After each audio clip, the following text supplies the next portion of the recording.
taking a look at NTT Docomo's handsets. This is the Sharp AQUOS phone SH-06D. Now, the highlight of this phone is this beautiful display, as you can see here.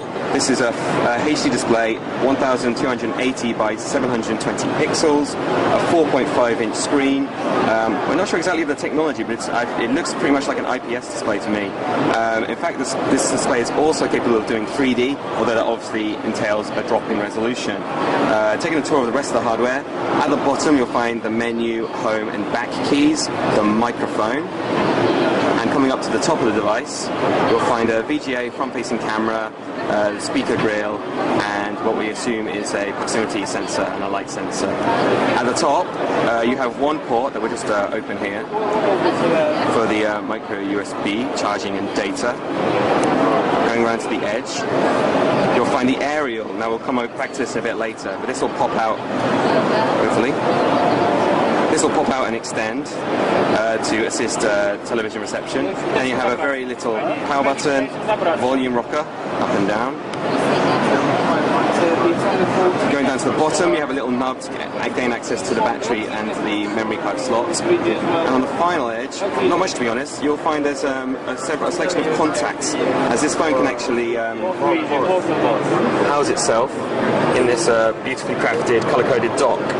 Now this phone actually comes in 4 separate colors. We have blue, white, and pink. So 3 colors actually, there's a repetition of pink. And if you take a look at this, one of the other highlights of this screen is this No TV app, which will load now. This is one of Japan's new TV systems where you'll be able to access a network. Luckily we're not in Japan, but they brought an aerial, so it still works.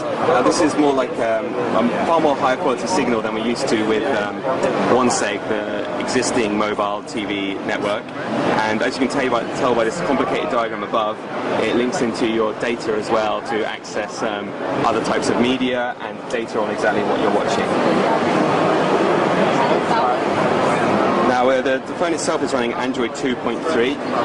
The Japanese obviously makes it look a bit unfamiliar, but the standard stock items are here. In fact, it's quite heavily skinned, as a lot of Japanese phones are. But if we take a look at the app menu, if we can find how to get to it.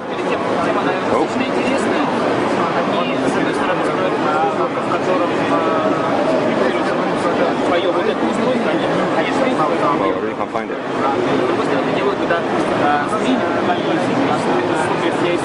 As you can see, it's a lot more different than a typical Android. This is drop-down menu.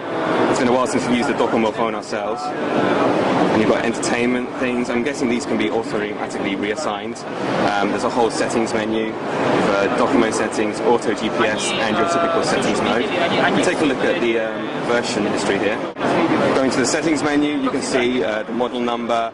This is Android 2.3.5, although the device itself, if you take a look at the back here, is still capable of doing Felica, which is one of Japanese mobile wallet systems. Camera-wise, on the back we've got an 8-megapixel shooter capable of 1080p video.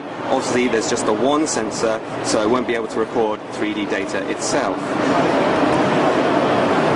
So this has been the Sharp AQUOS phone SH-06D. It's currently not on sale in Japan, but it's coming.